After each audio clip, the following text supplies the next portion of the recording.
Every tear you shed, he used that as reassurance. Not that he was doing the right thing, but that he still had a hold on you. But then you did the unexpected. You didn't scream. You didn't plead. You didn't block and unblock or send paragraphs he'd never read. You just stopped. You fell silent. Not because you had nothing to say, but because you realized nothing needed to be said anymore. That's when the panic sets in for him, because in silence, he loses access not just to your voice, but to your energy. Your silence becomes the proof that he can no longer reach you, not emotionally, not mentally, and not spiritually. And that's the difference. You didn't take your silence as a weapon, you took it as a boundary, a statement of power, of healing, of emotional independence. And he feels it, not in a way he can always explain, but in a way he can't escape. Because when someone has always relied on your emotional response to feel significant, your silence exposes how insignificant their control really was. It's no longer about what you lost, it's about what you reclaimed, your peace, your power, your emotional privacy. Silence breaks the patterns that manipulation thrives on. And once you step out of the dance, he's left dancing alone, trying to perform for someone who no longer watches. That's when he realizes he wasn't addicted to you. He was addicted to the access he had to you. And now that access is gone. They say silence is golden, but in dark psychology, silence is magnetic. It draws attention not by force, but by absence. When a man pretends to move on, but still holds emotional attachment, your silence becomes a mirror he can't look away from. It reflects everything he's trying to hide, even from himself. You see, emotional attachment isn't always loud. It doesn't always scream, "I miss you," or show up in messages at 2 a.m. Sometimes it shows up in the way he watches your stories but never likes your posts, in how he brings your name up casually in conversations, or suddenly starts following things you once loved, pretending it's coincidence. That's not moving on. That's emotional residue, and silence is what brings it to the surface. No, he may act as if he's fine, laughing louder, posting more, going out with people you've never seen before, but that's not healing. That's performing. That's distraction in disguise. Because deep down, silence forces him to sit with himself. No validation, no feedback, no emotional handouts. And the thing about someone who's emotionally attached but acting detached is they depend on your reactions to feel seen. Your silence removes the spotlight, and without it, he's left to wonder if he ever really mattered. That's where the unraveling begins. The truth is, when someone is still emotionally tethered to you, your silence becomes deafening. It asks questions louder than your words ever could. Why isn't she reaching out? Has she really let go? Did she stop caring? And that discomfort, that unease, that's the exposure. He's not hurt because you're gone. He's broken because you're not trying to return. He's wounded, not by your silence itself, but by what it represents: strength, boundaries, peace, growth. He might try to test the waters, send a meme, like a photo, comment something vague, but those aren't gestures of love. They're feelers for access. And your silence tells him access is denied. It tells him you had a chance to value presence, now you have to deal with absence. And that contrast, that emotional vacuum, it pulls his unresolved feelings to the surface faster than any confrontation ever could. We live in a world that encourages us to react, to respond, to prove our pain through words and anger. But silence is sacred. It's a signal to the emotionally immature that you are no longer playing the game. You've exited the cycle. You've moved from confusion to clarity, from chaos to calm. And for someone still emotionally attached, that is the most painful truth they can face, that your peace no longer includes them. That's when they realize fake moving on is easy, but faking emotional detachment in the face of your silence, that's impossible. Sometimes the loudest message is the one you never send. When someone pretends they've moved on, what they truly fear is not your anger, not your reaction, not even your words. They fear your indifference. Because silence doesn't just cut communication, it cuts control. And control for someone emotionally attached but faking distance is everything. See, When you were emotionally available, your presence gave him power. He knew how to trigger you, how to reel you in with half gestures, how to keep you emotionally occupied even while pretending he didn't care. But silence breaks that illusion. It says you no longer have access to my emotions. And that boundary, that invisible wall, it's more powerful than any speech because it's not about revenge, it's about rebirth. When you go silent, you're not just ignoring him, you're healing yourself. And healing makes you unpredictable. That scares him. Because as long as he could calculate your reactions, he could keep playing the game. But silence says the game is over, and you've stopped keeping score. It says you're no longer available for manipulation, for breadcrumbs, for one-sided effort. That's where his emotional discomfort kicks in, because he starts to see you in places he never looked before, in peace, in boundaries, in self-respect. And he starts to ask himself, was she really the problem, or did I just underestimate her strength? That question alone can haunt a man far longer than your presence ever did. In dark psychology, silence is not passive. It's strategic. It forces the other person to do something they're rarely ready for. Sit with their own discomfort. Reflect on their own void. And if he's still emotionally attached, your silence becomes an emotional interrogation, not because you're asking questions, but because he starts questioning everything. Every smile you shared, every moment you gave, every chance he took for granted. He may replay them, not out of nostalgia, but out of regret. Because now, in the vacuum of silence, he realizes the true cost of losing someone who was real. And that realization doesn't come when you argue, it comes when you disappear. This is the shift. When you no longer try to prove your worth, and instead let your absence speak for itself. Because silence does what words can't. It tells the truth without raising its voice. It exposes his emotional ties without exposing your pain. And the longer the silence continues, the deeper the reflection becomes. He may deny it, he may distract himself, he may even try to mirror your indifference. But behind the mask, behind the posts and the casual check-ins, the emotional pull still exists. You didn't just go silent, you became the reminder of what emotional immaturity lost. But let your silence continue to speak, because if he was only pretending to move on, then your silence will be the one thing he can't pretend doesn't affect him. You see, when someone tries to fake moving on, they often rely on one crucial tool: performance. They'll show you they're happy. They'll post pictures with new people. They'll flood their life with distractions and noise. But what they cannot fake, what they can't outrun, is the quiet craving for your emotional response. That's the difference silence makes. It stops the performance because there's no audience left. When you go silent, you're not giving him applause. You're not validating his new chapter. You're not watching. And that, more than anything, eats at the core of someone who still has emotional ties but refuses to confront them honestly, because deep down, he wants your silence to break. He wants you to say something, anything. Even anger would be proof that you still care. But when all he gets is nothing, it rattles him. It rattles the illusion he built. It shakes the story he's told himself about how replaceable you were. Because silence doesn't just remove your words, it removes your energy. And when a man is emotionally attached, but in denial, he feeds off your energy like fuel. Even if it's conflict, even if it's confusion, attention is still a form of access. But when you pull that away completely, he has to deal with what's left, his own emptiness. That's the part no one talks about, the emotional withdrawal. It's real, because he didn't expect the silence to last. He thought it was a phase, a game. But you weren't playing. You were healing. You weren't ignoring him. You were finally choosing yourself. In that silence, he begins to notice the absence of something deeper than just conversation. He feels the loss of emotional safety, the presence that used to steady him, the way you made him feel seen, valued, understood. He may not admit it out loud, but his patterns will shift. He'll check your stories. He'll revisit old texts. He'll linger in memories. Why?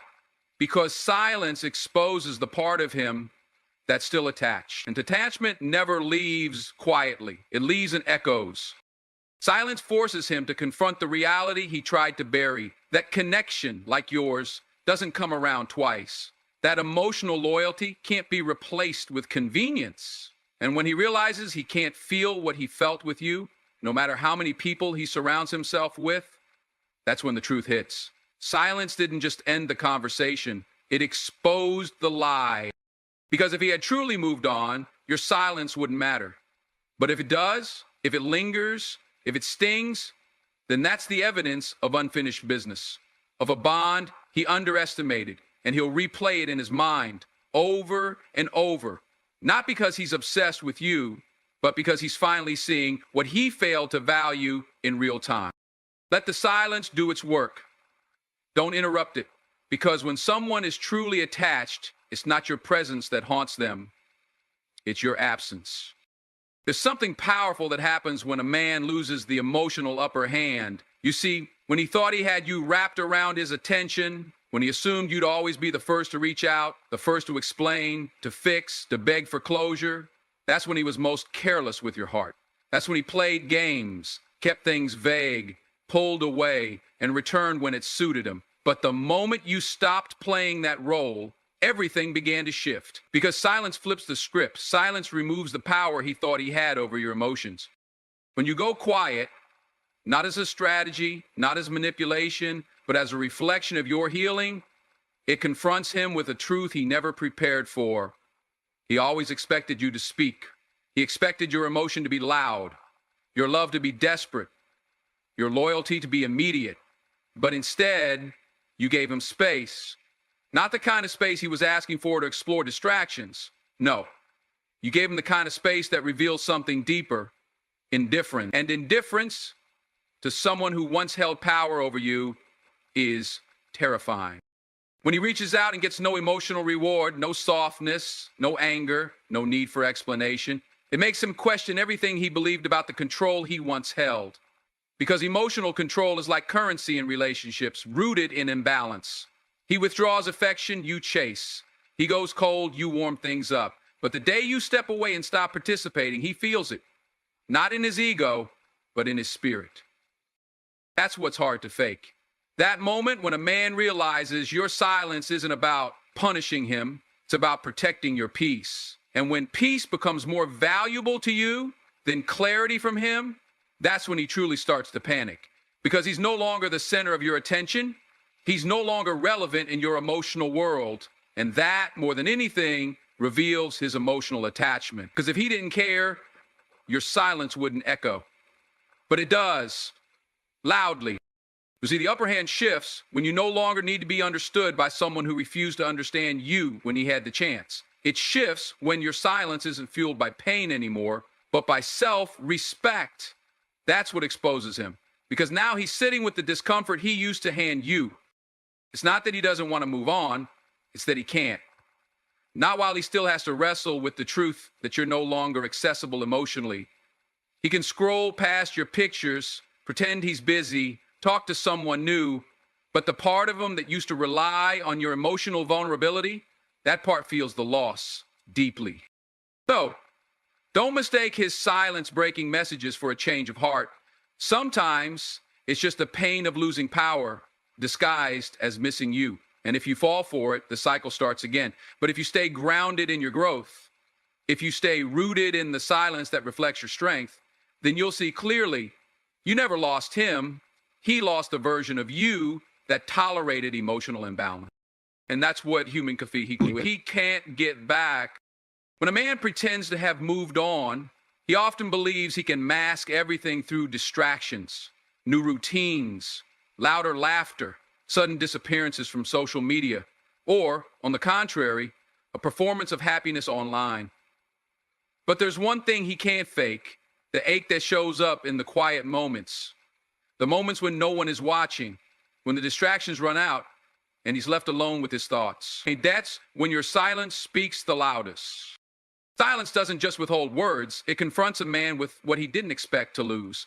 See, in the noise of relationships, arguments, conversations, check-ins, reconciliations, he gets used to the rhythm of your presence. Even if he wasn't fully valuing it, he was depending on it, he was leaning on your energy, even if he was too proud to admit it. But when you go silent, truly silent, not just temporarily quiet, but energetically detached, it disrupts that rhythm. And here's the thing most people overlook. Emotional attachment doesn't always look like affection. Sometimes it looks like frustration, like passive aggressive texts, like needing to know what you're doing even when he says he's done. It can look like popping up months later just to check in, asking about your family, bringing up shared memories, even trying to start a fight just to get a response. That's not healing. That's a wounded ego searching for proof that he still has a hold on you. And silence is the one thing that denies him that proof. The more he realizes he can't evoke a reaction, the more his own unresolved feelings begin to surface.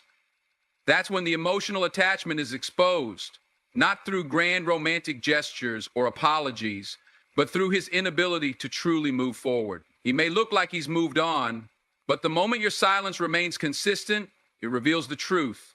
He's still stuck in the grip of what he never fully appreciated. This is why it's so important to remain emotionally anchored, because the second you break your silence to entertain his confusion, you give away the power you reclaimed. You see, it's not about playing hard to get. It's about no longer playing at all. Your silence becomes sacred when it's not a weapon, but a boundary. And a boundary, once set in love and clarity, becomes the mirror that forces him to see who he really is without your constant emotional availability. Don't be fooled by his sudden presence after prolonged silence. Often, he isn't returning because he misses you. He's returning because your silence triggered something he can't suppress. And instead of dealing with it, he tries to draw you back in, just enough to soothe his discomfort. But you have a choice. You can be the comfort he leans on, or you can be the clarity that reminds him what happens when you stop accepting inconsistency. The silence wasn't to hurt him, it was to heal you. And in that healing, the truth came out, not just about him, but about you. Because now he sees what you look like when you choose yourself. And that's what truly breaks him. You know, there's something powerful about the moment you stop arguing, stop explaining, and stop justifying your worth to someone who never truly saw it. That silence, it doesn't just echo in their life. It haunts them.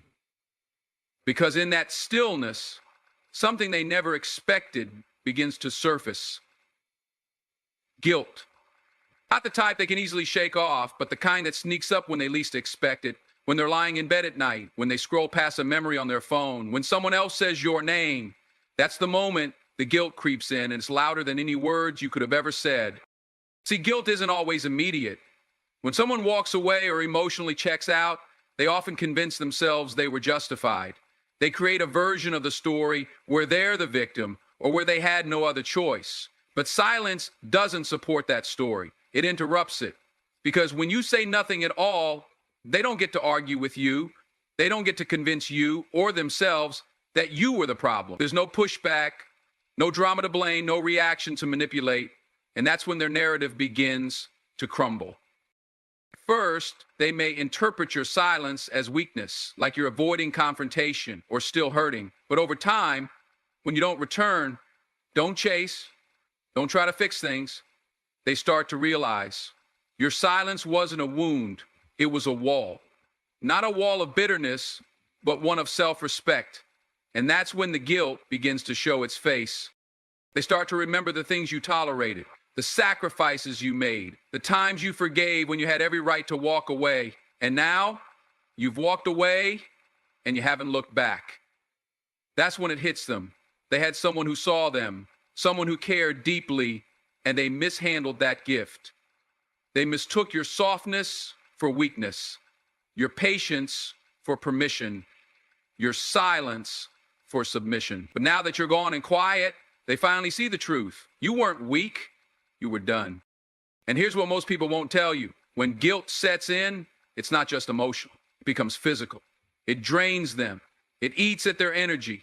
They find themselves exhausted by their own thoughts, replaying scenarios, rewriting endings, wondering if it's too late. That's the power of your silence. It's not revenge. It's reflection. It's the mirror they can't escape. But let me tell you this. You didn't go silent to punish them. You went silent to protect yourself. And in that silence, the truth spoke louder than your words ever could. You taught them what presence really meant by taking yours away. And you taught them what peace feels like by finding your own. So if they're feeling guilty now, let them sit with it. That guilt isn't yours to carry anymore. You've already carried the weight of their indecision, their confusion, and their inability to show up fully. You've done your part. Your silence now is not just strength, it's closure. And sometimes the most healing thing you can do is say absolutely nothing at all. There's something deeply revealing in the moments of silence after someone has wronged you, when you've decided to step back, to give yourself the space to heal and grow. At first, the absence of your voice, your presence, might seem like a void. It's not loud, but it's powerful. That silence, it speaks volumes. It's more potent than any words you could say, more definitive than any confrontation you could have had. It's a moment of clarity, not just for you, but for them as well. See, when you stop reacting, when you stop answering their calls, when you stop chasing them, something shifts, not just inside you, but inside them. Initially, they may feel relieved. They may think it's a victory. Finally, they've broken free of the tension, the expectations, the emotional connection you had. But this relief is fleeting. What they don't realize is that silence is a reflection of your boundaries. It's you taking control of your emotions, your time, your worth. And when you stop giving them access to your energy, when you stop allowing their actions to affect you, that's when they start feeling something that they didn't expect, a loss. The weight of your absence becomes more apparent with time. The emptiness they feel starts to settle in.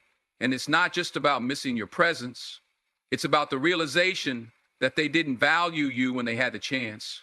You see, when someone takes you for granted, they often think they'll always have you around, that they can always come back and you'll be there waiting, ready to forgive, ready to accept. But silence, in its purest form, doesn't allow for that false sense of security. It shows them that you're not disposable, that you have the power to walk away and never look back.